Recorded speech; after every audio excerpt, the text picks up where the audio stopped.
ವೀಕ್ಷಕರಿಗೂ ಈ ಸುವಾಸನ ಪ್ರಪಂಚದ ಮತ್ತೊಂದು ವಿಡಿಯೋಗೆ ಸುಸ್ವಾಗತ. ನಾನು ಇವತ್ತಿನ ದಿನ ಯೂಟ್ಯೂಬಲ್ಲಿ ಎಷ್ಟು ದುಡ್ಡು ಮಾಡ್ಬೋದು ಅನ್ನೋದ್ರ ಬಗ್ಗೆ ನಿಮಗೆ ತಿಳಿಸೋಕ್ಕೆ ಇಷ್ಟಪಡ್ತೀನಿ. ಮೊದಲು ನಾನು ಬೇರೆ ಒಂದು ನನ್ನ ಧರ್ಮಪತ್ನಿ ಜೊತೆ ಇನ್ನೊಂದು ಇನ್ನೊಂದು ಚಾನಲ್ ಇದೆ. ಆ ಚಾನಲಲ್ಲಿ ಎಷ್ಟು ದುಡ್ಡು ಮಾಡ್ತಾಯಿದ್ದೀನಿ ಅನ್ನೋದನ್ನು ತೋರಿಸಿ, ಅದಾದ ನಂತರ ಈ ದೊಡ್ಡ ಸ್ಟಾರ್ಗಳೇನಿದ್ದಾರೆ, ಈ ನಿಮ್ಮೆಲ್ಲರಿಗೂ ಗೊತ್ತಿರೋ ಹಾಗೆ ಅಮೇರಿಕಾದ ಯೂಟ್ಯೂಬಿನ ಬಿಗ್ಗೆಸ್ಟ್ ಸ್ಟಾರ್ ಅಂತಲೇ ಹೇಳ್ಬೋದು, ಮಿಸ್ಟರ್ ಬೀಸ್ಟ್ ಎಷ್ಟು ದುಡ್ಡು ಮಾಡ್ತಾ ಇರ್ಬೋದು. ಇಲ್ಲಾಂದರೆ ಕರ್ನಾಟಕದಲ್ಲಿ ತುಂಬಾ ಪ್ರಸಿದ್ಧವಾಗಿರೋಂಥ ಡಾಕ್ಟರ್ ಬ್ರೋ ಇರ್ಬೋದು, ಟ್ರಾವೆಲ್ ಚಾನಲ್ ನಡೆಸ್ತಾ ಇರೋಂಥ ಡಾಕ್ಟರ್ ಬ್ರೋ ಇರ್ಬೋದು, ಎಷ್ಟು ದುಡ್ಡು ಮಾಡ್ತಾ ಇರ್ಬೋದು ಅಂತೇಳಿ. ಇಲ್ಲಾಂದರೆ ಆನಂದ್ ಆಡಿಯೋದವರು ಎಷ್ಟು ದುಡ್ಡು ಮಾಡ್ತಾ ಇರ್ಬೋದು ಅಂತೇಳೋ ಒಂದಷ್ಟು ವಿಷಯಗಳನ್ನ ನಿಮಗೆ ಈ ನನ್ನ ವೀಡಿಯೋದಲ್ಲಿ ತಿಳಿಸೋಕ್ಕೆ ಇಷ್ಟಪಡ್ತೇನೆ. ಹಾಗಾದರೆ ತಡ ಮಾಡದೆ ಮೊದಲನೇದಾಗಿ ನಾನು ಏನು ನೋಡ್ತಾ ಇದ್ದೀನಿ, ನನ್ನ ಧರ್ಮಪತ್ನಿ ಜೊತೆ ನಡೆಸ್ತಾ ಇದ್ದೀನಿ ಅಂತ ಏನು ಚಾನಲ್ ಬಗ್ಗೆ ಏನು ಮಾತಾಡಿದೆ ನಿಮಗೆ, ಆ ಚಾನಲಿನ ಅನಾಲಿಟಿಕ್ಸ್ನ ಮೊದಲು ತೋರ್ಸೋಕ್ಕೆ ಇಷ್ಟಪಡ್ತೀನಿ. ಹಾಗಾದರೆ ತಡ ಮಾಡ್ದೇನೆ ನೋಡ್ಕೊಂಬರೋಣ ಬನ್ನಿ. ಸ್ವಲ್ಪ ಸೀನ್ ಚೇಂಜ್ ಮಾಡ್ತೀನಿ ಈಗ. ಸೀನ್ ಚೇಂಜ್ ಮಾಡಿದ್ದೀನಿ ಸ್ವಲ್ಪ. ಇದು ಬಂದು ನನ್ನ ಧರ್ಮಪತ್ನಿ ಜೊತೆ ನಡೆಸ್ತಾ ಇರೋಂಥ ಚಾನಲ್ ಇದು. ಚಾನಲಿನ ಹೆಸರು ಬಂದು ಫ್ರಾಂಡಿಯಾ ರಿಯಾಕ್ಷನ್ಸ್ ಅಂತ ಹೇಳಿ. ನಾವು ರಿಯಾಕ್ಷನ್ಗಳು ಸಾಕಷ್ಟು ವೀಡಿಯೋಗಳಿಗೆ ರಿಯಾಕ್ಷನ್ಗಳು ಕೊಡೋದು, ಸಾಂಗುಗಳಿಗಿರ್ಬೋದು, ಇಲ್ಲಾಂದರೆ ಟ್ರೈಲರ್ಗಳಿಗಿರ್ಬೋದು, ಇಲ್ಲಾಂದರೆ ಈಗ ತಾನೇ ಇಂಡಿಯಾ ಕಪ್ ವಿನ್ ಆಯಿತು, ಅದ್ರ ಬಗ್ಗೆ ಕೂಡ ನಾವು ಒಂದಷ್ಟು ವೀಡಿಯೋಗಳನ್ನ ಅಪ್ಲೋಡ್ ಮಾಡಿದ್ದೀವಿ ಇದರಲ್ಲಿ. ತಡ ಮಾಡ್ದೇ ನನ್ನ ಚಾನಲ್, ಈ ಒಂದು ಚಾನಲ್ ಏನು ನಡೆಸ್ತಾ ಇದ್ದೀನಿ, ಫ್ರಾಂಡಿಯಾ ಇಂಡಿಯಾ. ಮೊದಲನೇದಾಗಿ ನೀವೇನಾದರೂ ಈ ಚಾನಲ್ಗೆ ಇನ್ನೂ ನೀವು ಸಬ್ಸ್ಕ್ರೈಬ್ ಮಾಡಿಲ್ಲ ಅಂದರೆ ಖಂಡಿತವಾಗ್ಲೂ ಬೇಗನೆ ಹೋಗಿ ಸಬ್ಸ್ಕ್ರೈಬ್ ಮಾಡಿ. ನಿಮ್ಮ ಏನೋ ಒಂದು ಸಪೋರ್ಟ್ ಏನಿದೆ, ತುಂಬ ಅವಕಾಶ ಇದೆ ನನಗೆ, ಹಾಗಾಗಿ ಸಪೋರ್ಟ್ ಮಾಡಿ. ಎರಡನೇದಾಗಿ ನಾನು ಈ ಒಂದು ಯೂಟ್ಯೂಬ್ ಅನಾಲಿಟಿಕ್ಸ್ ಏನಿದೆ, ಇಲ್ಲಿ ರೆವೆನ್ಯೂ ಅನ್ನೋ ಜಾಗಕ್ಕೆ ಹೋದರೆ ಎಷ್ಟು ದುಡ್ಡು ಮಾಡ್ತಾಯಿದ್ದೀನಿ ಅನ್ನೋದು ಗೊತ್ತಾಗುತ್ತೆ. ಹಾಗಾಗಿ ರೆವೆನ್ಯೂಗೆ ಹೋಗ್ಬಿಡೋಣ ಬನ್ನಿ. ನನ್ನ ಚಾನಲ್ ಈಗ ತಾನೇ ಮಾನಿಟೈಸ್ ಆಯಿತು. ಮಾನಿಟೈಸ್ ಮಾಡೋಕ್ಕೆ ಎಷ್ಟೊಂದು ಕ್ರೈಟೀರಿಯಾಗಳಿರುತ್ತೆ.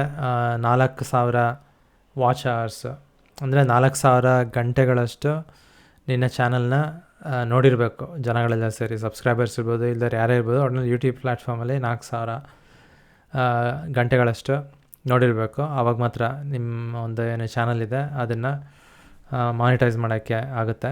ಇನ್ನೊಂದು ಕ್ರೈಟೀರಿಯಾ ಬಂದು 1,000 ಜನ ಸಬ್ಸ್ಕ್ರೈಬರ್ಸ್ ಇರಬೇಕು. ನನ್ನ ಚಾನಲ್ ಬಗ್ಗೆ ಮಾತಾಡಬೇಕು ಅಂದರೆ ಫಸ್ಟು ನನ್ನ 1,000 ಜನ ಸಬ್ಸ್ಕ್ರೈಬರ್ಸ್ ಏನಿದ್ದಾರೆ ಅದು ಬೇಗನೆ ಆಗೋಯಿತು.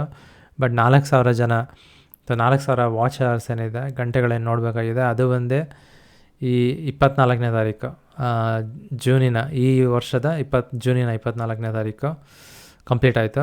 ಅದಾದಮೇಲೆ ಅದ್ರ ಮುಂದಿನ ದಿನದಿಂದನೇ ನಾನು ಅಂದರೆ ಯೂಟ್ಯೂಬಿಂದ ಏನು ಆ್ಯಡ್ ರೆವೆನ್ಯೂ ಏನಿದೆ ಅದು ಬರೋಕ್ಕೆ ಸ್ಟಾರ್ಟ್ ಆಯಿತು.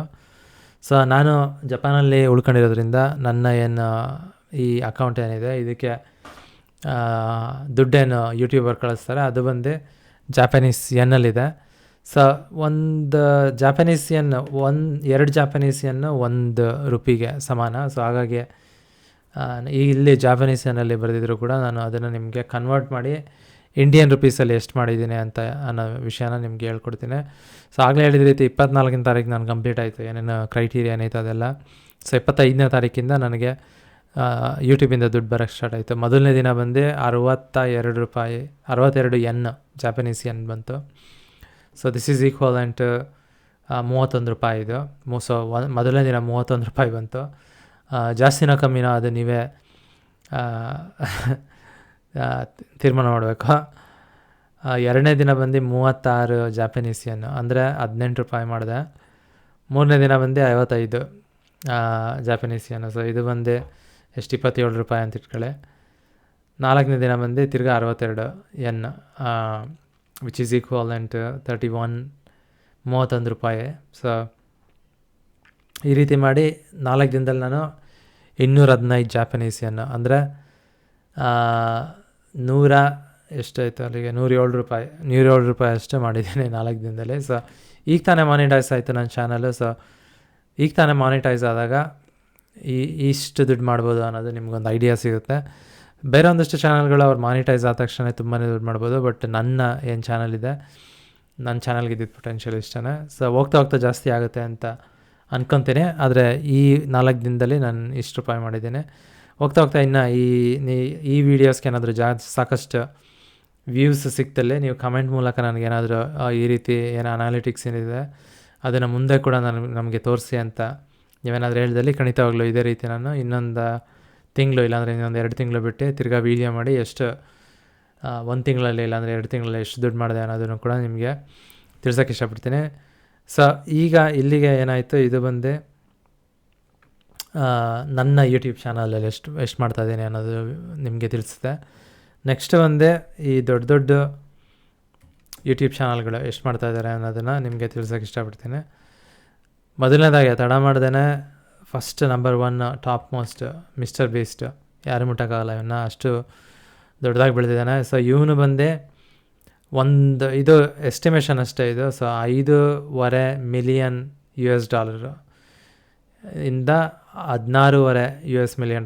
ಸೊ ಇದು ಎಷ್ಟಾಗುತ್ತೆ ಅಂದರೆ ಫಸ್ಟ್ USD ಇಂದ INR ಕನ್ವರ್ಟ್ ಮಾಡೋಣ ಬನ್ನಿ. ಸೊ $5.5 ಮಿಲಿಯನ್ ಇಡಬೇಕು ಅಂದರೆ ಸೊ ಅವನು ಬಂದೇ ಇದು 45 ಕೋಟಿ, ಒಂದು ತಿಂಗಳಿಗೆ 45 ಕೋಟಿ, ಎಷ್ಟು 45 ಕೋಟಿಯಿಂದ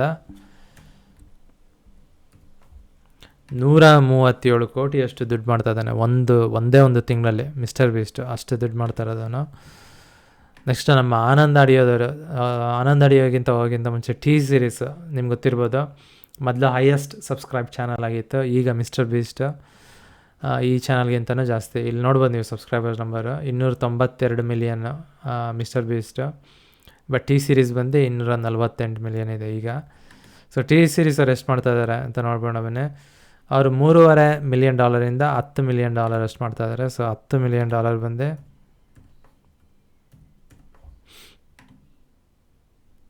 $10 ಮಿಲಿಯನ್ ಇದೆ. ಸೊ 83 ಕೋಟಿಯಷ್ಟು 83 ಕೋಟಿ ಅಷ್ಟು ಒಂದು ತಿಂಗಳಿಗೆ ಮಾಡ್ತಾ ಇರೋದು. 83 ಕೋಟಿ ಮ್ಯಾಕ್ಸಿಮಮ್ಮು, ಮಿನಿಮಮ್ ಬಂದು 3.3. ಸೊ ಹಾಗಾಗಿ 27 ಕೋಟಿ ಅಷ್ಟು ಮಾಡ್ತಾ ಇರ್ಬೋದು. ಇದು ಬಂದು ಟಿ ಸೀರೀಸ್ ಇದು. ಸೊ ಆನಂದ್ ಆಡಿಯೋದವ್ರು ಎಷ್ಟು ಮಾಡ್ತಾ ಇರ್ಬೋದು ಅಂತ ನೋಡೋ ಬನ್ನಿ.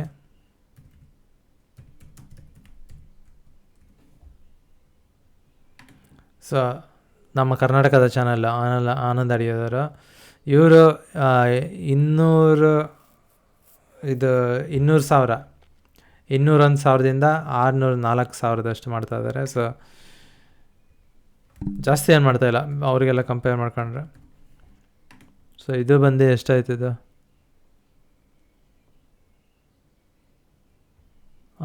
1 ಕೋಟಿ ಅಷ್ಟು 1.5 ಕೋಟಿ ಅಷ್ಟು ಮಾಡ್ತಾ ಇದ್ದಾರೆ. 1.5 ಕೋಟಿಯಿಂದ 5 ಕೋಟಿ ಅಷ್ಟು ಆನಂದ್ ಆಡಿಯೋದವ್ರು ಮಾಡ್ತಾ ಇರೋದು. ಅಷ್ಟೇನು ಜಾಸ್ತಿ ಏನು ಮಾಡ್ತಾಯಿಲ್ಲ, ದೊಡ್ಡ ಏನು ವೀಡಿಯೋ ಇವ್ರಿಗೆಲ್ಲ ಕಂಪೇರ್ ಮಾಡ್ಕೊಂಡ್ರೆ. ಇನ್ನೊಂದು ಬಂದು ಡಾಕ್ಟರ್ ಬ್ರೋ ಎಷ್ಟು ಮಾಡ್ತಾ ಇರ್ಬೋದು ಅನ್ನೋದು ಕೂಡ ನೋಡೋಣ ಬನ್ನಿ. ಡಾಕ್ಟರ್ ಬ್ರೋ ಏನು ಅಷ್ಟೇನು ಮಾಡ್ತಾಯಿಲ್ಲ, ತುಂಬಾ ಕಮ್ಮಿ ಹೇಳಬೇಕು ಅಂದರೆ ಕಂಪ್ಯಾರಿಸನ್ ಮಾಡಿದ್ರೆ. 8,700. ಸೊ 7 ಲಕ್ಷದಿಂದ 26 21 ಲಕ್ಷ ತಿಂಗಳಿಗೆ 7 ಲಕ್ಷದಿಂದ 21 ಲಕ್ಷದಷ್ಟು ಡಾಕ್ಟರ್ ಬ್ರೋ ಮಾಡ್ತಾ ಇರ್ಬೋದು ಅಂತ ಈ ಒಂದು ಏನು ವೆಬ್ಸೈಟ್ ಇದೆ, ಈ ವೆಬ್ಸೈಟ್ ನಮಗೆ ತಿಳಿಸ್ಕೊಟ್ಟಿದೆ. ಸೊ ಹಾಗಾಗಿ ನಿಮಗೆ ಒಂದು ಐಡಿಯಾ ಬಂದಿರ್ಬೋದು ಎಷ್ಟು ದುಡ್ಡು ಮಾಡ್ಬೋದು ಯೂಟ್ಯೂಬಲ್ಲಿ ಅಂತೇಳಿ. ನಾನೇನು ಈ ಒಂದು ವಿಡಿಯೋ ಮಾಡ್ತಾ ಇದ್ದೀನಿ, ನಿಮಗೆ ಏನಾದರೂ ಒಂದು ಒಳ್ಳೆಯ ಮಾಹಿತಿ ಏನೇನಾದರೂ ತಲುಪಿಸಿದ್ರೆ ಖಂಡಿತವಾಗ್ಲೂ ಕಮೆಂಟ್ ಮೂಲಕ ನನಗೆ ತಿಳಿಸ್ಕೊಡಿ. ಆಗ ನನಗೆ ಗೊತ್ತಾಗುತ್ತೆ ಯಾವ ರೀತಿಯ ವೀಡಿಯೋಗಳನ್ನ ಮಾಡ್ತಾ ಹೋಗಬೇಕು ನನ್ನ ಚಾನಲಲ್ಲಿ. ಯಾಕೆಂದರೆ ಈ ವಿಡಿಯೋ ಇರೋದೇ ಈ ಕನ್ನಡದ ವೀಕ್ಷಕರು ಏನಿದ್ದಾರೆ ಅವ್ರಿಗೆಲ್ಲ ತುಂಬ ಯಾರೇ ಇರ್ಬೋದು, ಕನ್ನಡದ ಏನು ಯೂಟ್ಯೂಬ್ ಕನ್ನಡದಲ್ಲಿ ಯಾರು ನೋಡ್ತಾರೆ ಅವ್ರಿಗೆ ಸಹಾಯ ಆಗೋವಂಥ ವೀಡಿಯೋಗಳನ್ನ ಮಾಡಿರೋವಂಥ ಚಾನಲ್ಲು. ಸೊ ಹಾಗಾಗಿ ನಿಮ್ಗೆ ಯಾವುದು ಇಷ್ಟ ಆಯಿತು, ಯಾವುದರಿಂದ ನಿಮ್ಗೆ ಒಳ್ಳೆಯ ಮಾಹಿತಿ ಸಿಕ್ತು ಅನ್ನೋದನ್ನು ನನಗೆ ಏನಾದರೂ ನೀವು ತಿಳಿಸ್ಕೊಟ್ರೆ ನಾನು ಅದೇ ರೀತಿಯ ವೀಡಿಯೋಗಳನ್ನ ಮಾಡ್ತಾ ಹೋಗ್ತೀನಿ ಅಂತ ಹೇಳ್ತಾ ಈ ಒಂದು ವಿಡಿಯೋ ಏನಿದೆ ಈ ವಿಡಿಯೋನ ನಾನು ಇಲ್ಲಿಗೆ ಮುಗಿಸೋಕ್ಕೆ ಇಷ್ಟಪಡ್ತೀನಿ. ಧನ್ಯವಾದಗಳು.